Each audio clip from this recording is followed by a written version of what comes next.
Welcome to Night Shadows.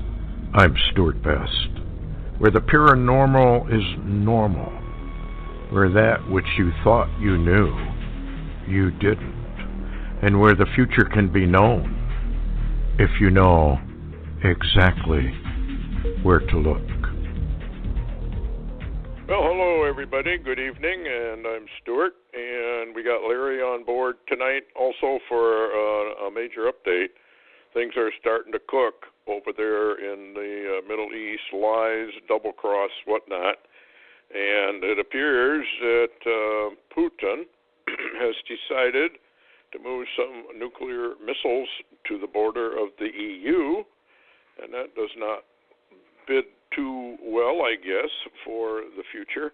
Anyway, hi Larry, how are you doing? Hello, Stewart. Doing good, thank you.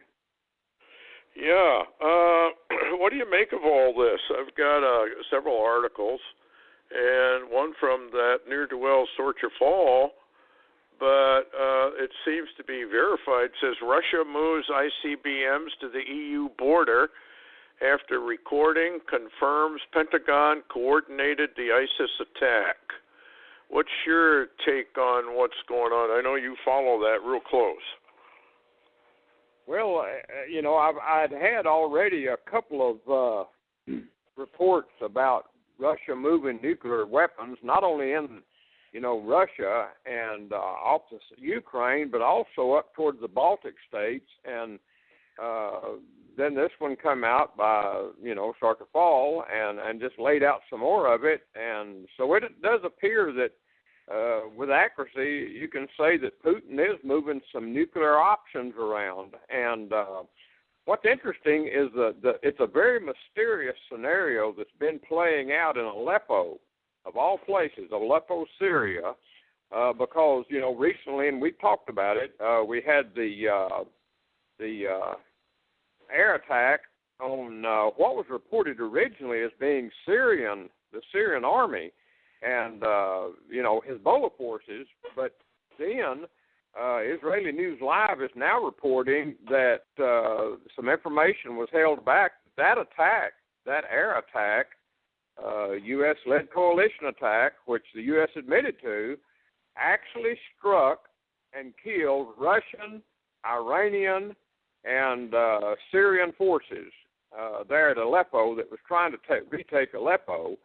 Now, that really caused a problem because immediately there are reports that Putin finally retaliated after 2 or 3 days of pretty much being quiet and just calling for the UN, to look into it. Putin struck back, and most recently the report coming out from 5 or 6 different news agencies, Arab and the Arab Press, Debka File, I could just name a number of them, have reported that Putin's bombers struck a location, a headquarters location, a secret location that had in it U.S., Turkish, there was also reportedly some possibly NATO and also Mossad agents that were working the rebel side of this conflict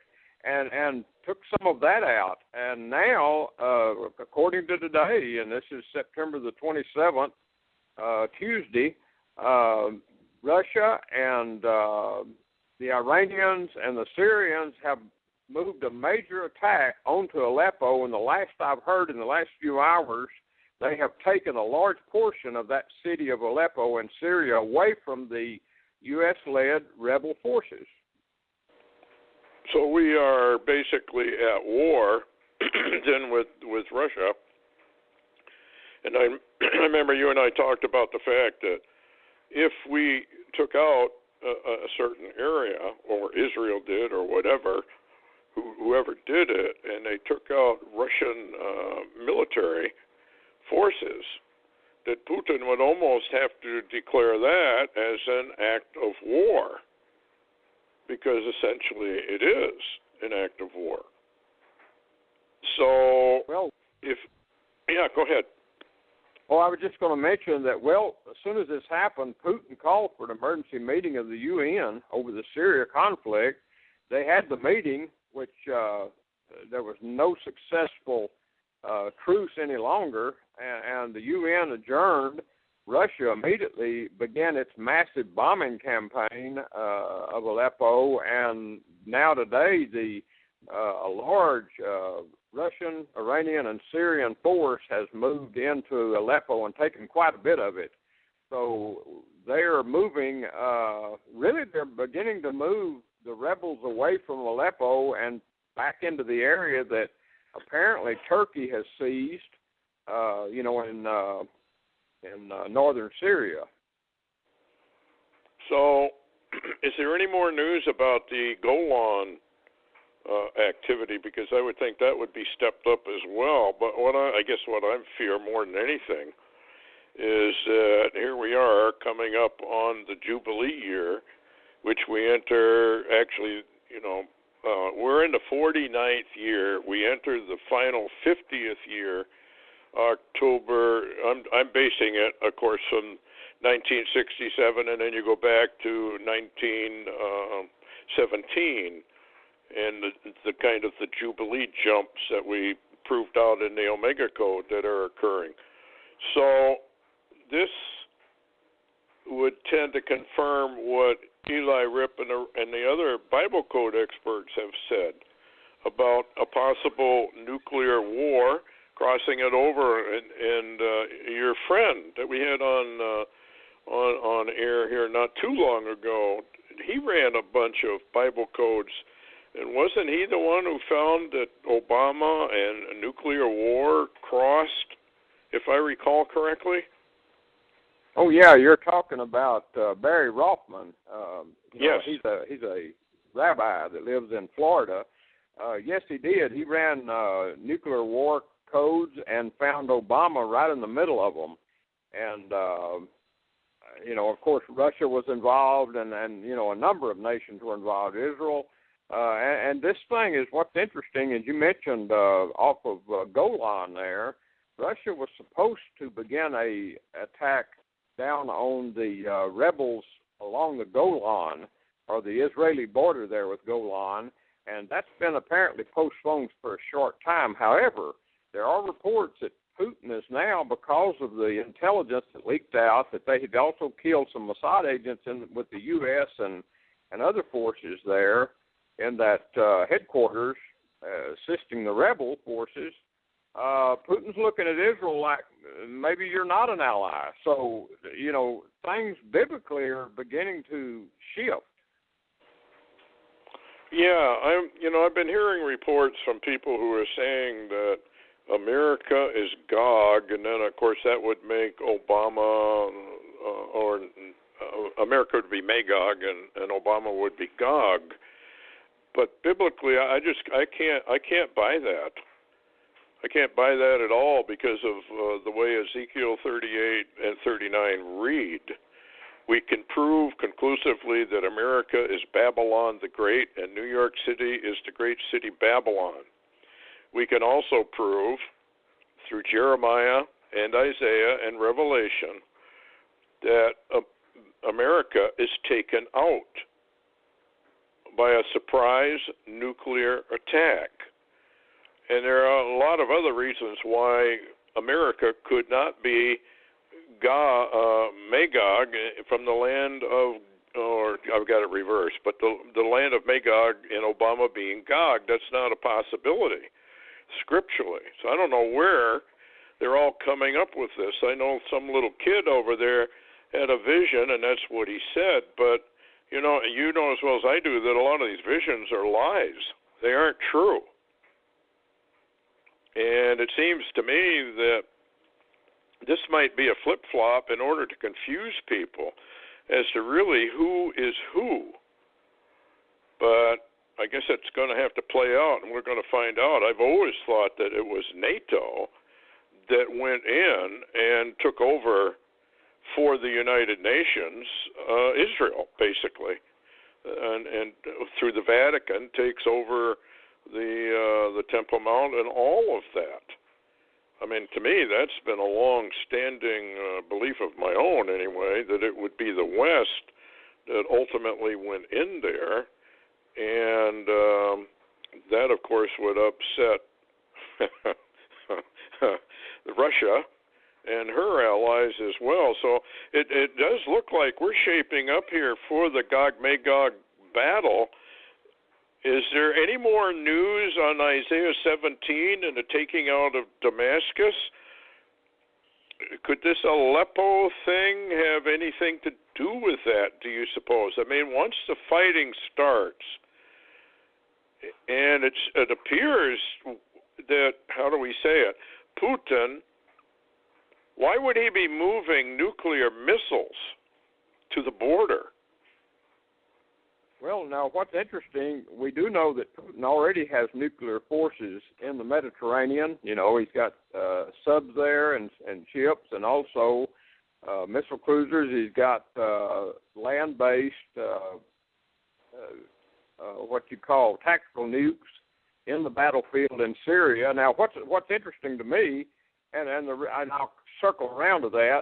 What's interesting to me is a FARS news agency report that just came out. You know, we discussed the other day Camp Lejeune, all the Marines going on alert and being recalled for possible deployment.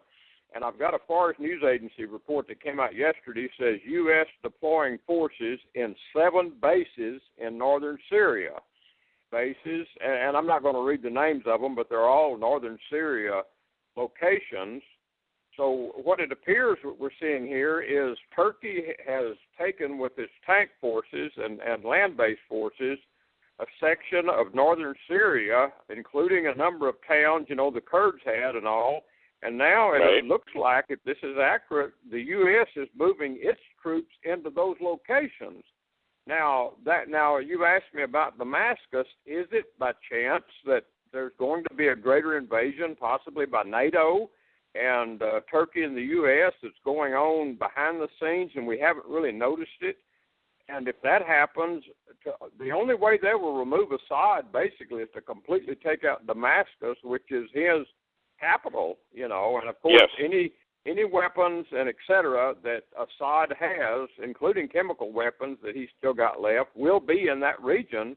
And Israeli intelligence has already reported and you know, that there are chemical weapons and biological weapons still in his possession in the Damascus area, and the fact that the UN has now found traces of chemical weapons in Assad's laboratories there in Damascus. So it could point towards Damascus, and, you know, it may not be Israel. It could be NATO that takes out Damascus, but I don't know that.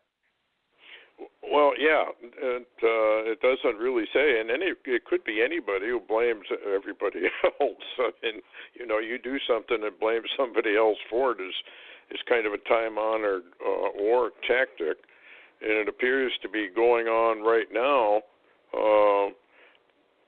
Any news from Netanyahu on any of this? Now, if he was sending Mossad troops or intelligence officers over there, and they were running contrary to the Russian wishes, I guess if I was Putin, I would feel the same way. That's sort of a betrayal as well. Well, so Stewart, you've got to be aware that you know, Mossad can play both sides. They can work intel on the Russians and Iranians, and they can work intel on the U.S. and Turkey, and they can do it all at the same time. So when you say Mossad and claim that they're linked up with a certain group, you don't know who they're looking at and telling on. I mean, they're a very mysterious organization, probably the best in the world. Well, they may have even been sent in there to spy on what we were doing and feeding that intel over to Putin. Who knows? You know, the intrigue of war. But yeah, you don't know. I guess my greatest concern is that he is evidently, if all these reports are true, and they seem to be confirmed, again, why would he be moving nuclear weapons over to the border. He has said before that this missile shield is not a defensive posture for NATO or the United States. That this missile shield that they claim is for defensive purposes, and he claims Iran and I guess in a few other places were the excuses I heard when they were moving those things over there. Putin says this is more of an offensive operation. And we do know that Zabrinsk, I can't think of his name now, his doctrine was encircle Russia and then take her out. And certainly Putin must know all about that. Yeah, that's so. Yes, Zabrinsky, that's right. So when we have something like that going on, which has now basically been the war hawks or the neocons in Washington have evidently embraced it, this is maybe taking out Assad is just a sideline operation for them.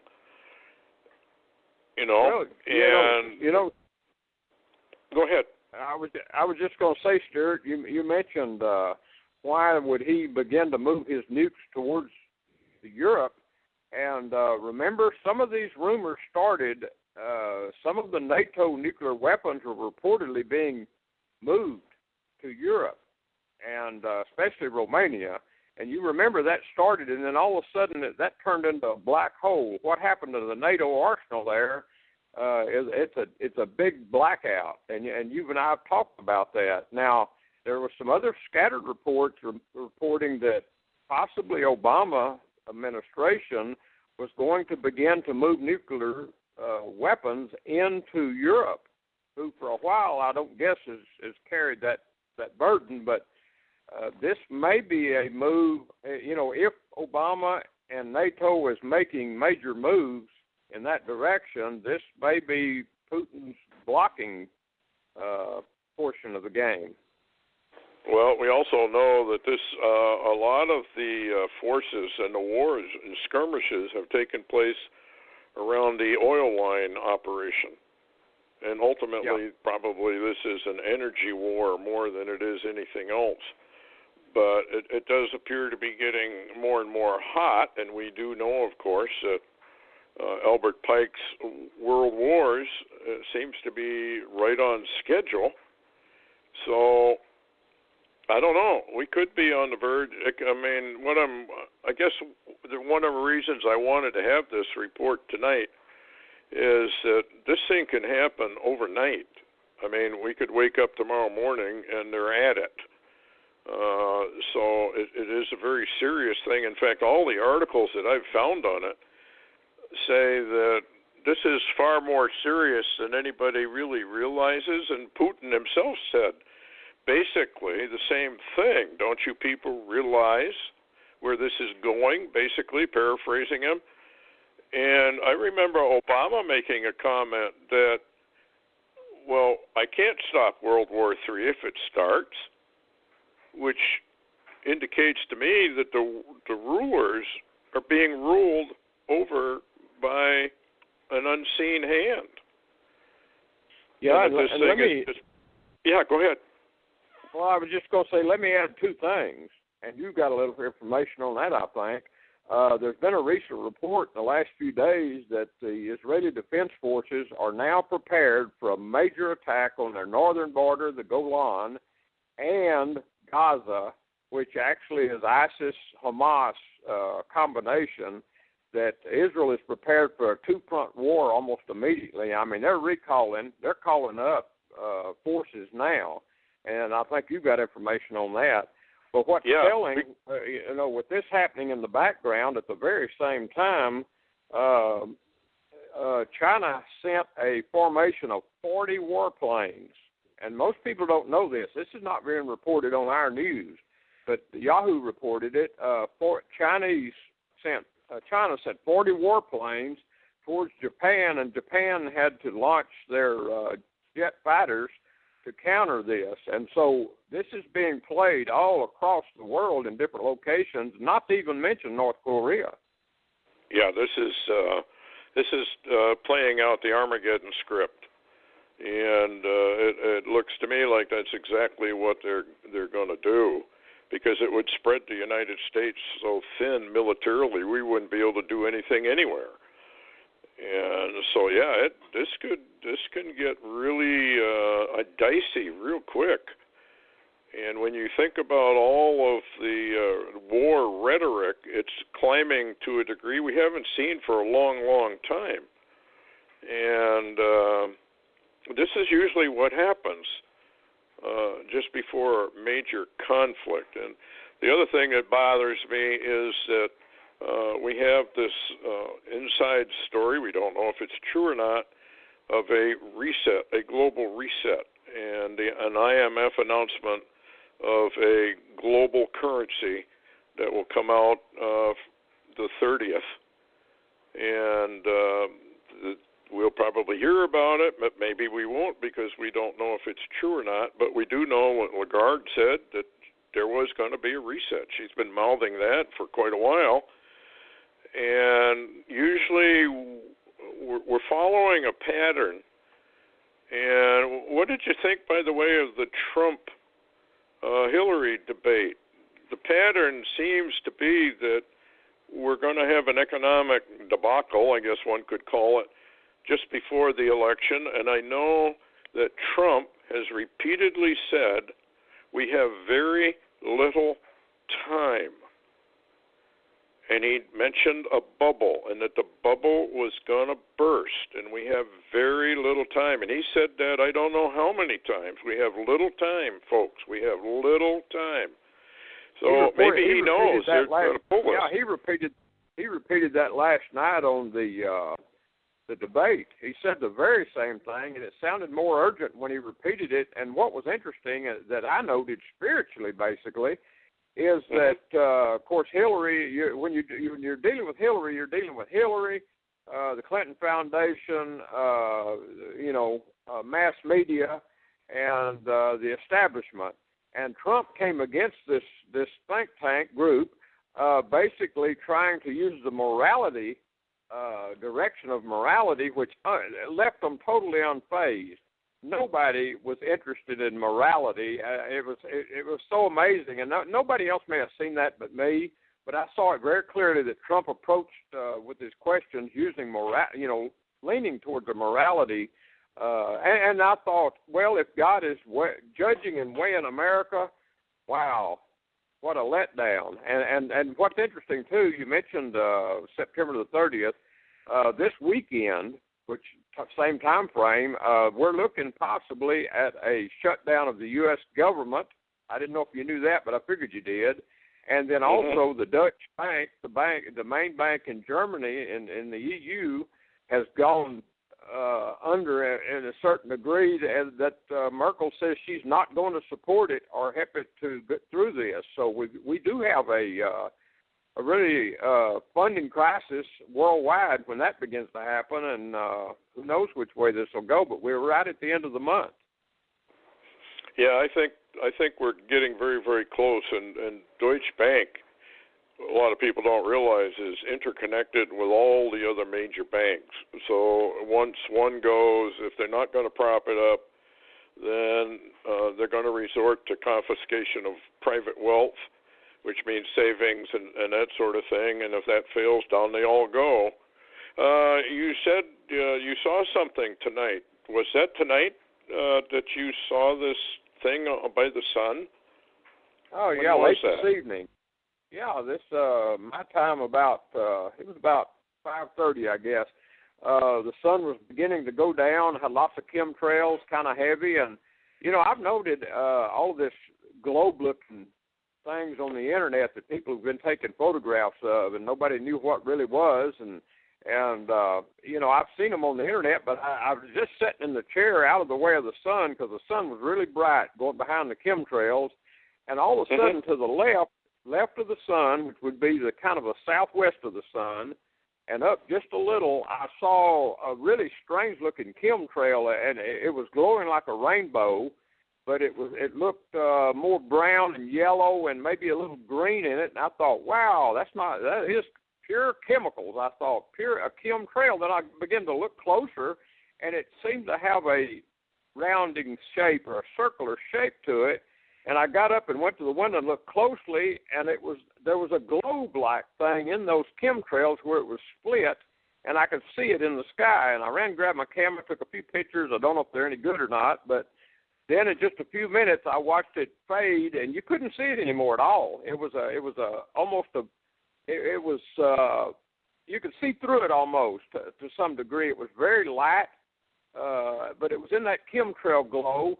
And it looked circular, round, globe, like a planet or something. But I can't tell you what it was, but it was in the chemtrails behind them, and it kind of showed through for a few minutes.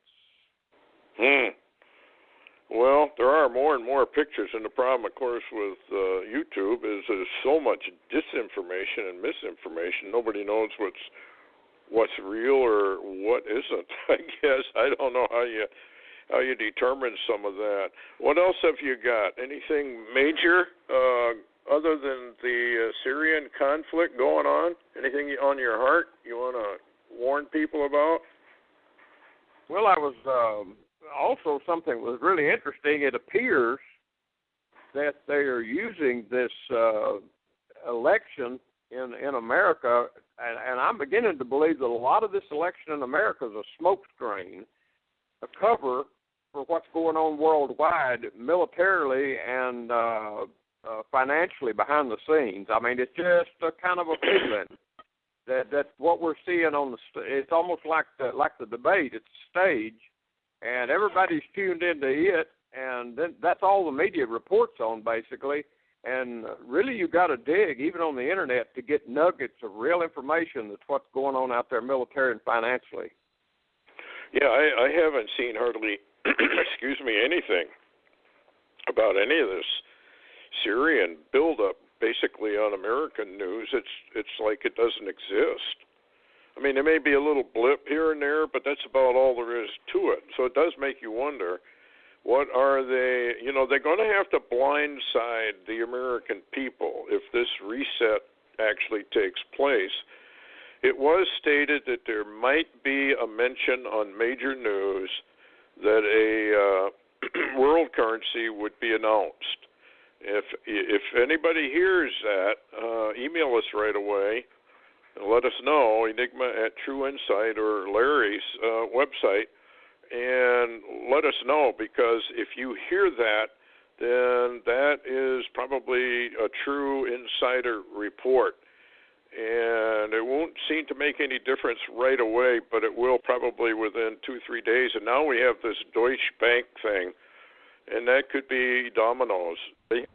I think they have to do it fairly fast, Larry. I think they've got to bring this whole thing together rapidly. Yeah, and what's interesting, Stewart, is the fact that if some of this does happen, we won't ever see that election. Obama will declare an emergency, and that's the end of that, and he rules. Yes. And I'm beginning to wonder if Trump doesn't know that with some of the remarks he's making. In fact, he made one at the press conference. We got very little time left because we only did it for 30 minutes, but he did say something about, well, he'd be moving into Pennsylvania Avenue anyway because he just invested in something there. So, I don't know. It seems like he knows something that nobody else does. Tell everybody where they can reach you, Larry, before we're off the air. Yeah, the quickest way is LarryWTaylor.org. That's LarryWTaylor.org. Okay, I think I appreciate everybody listening, and do take heed that there's something going on. It's not good. Everybody feels it.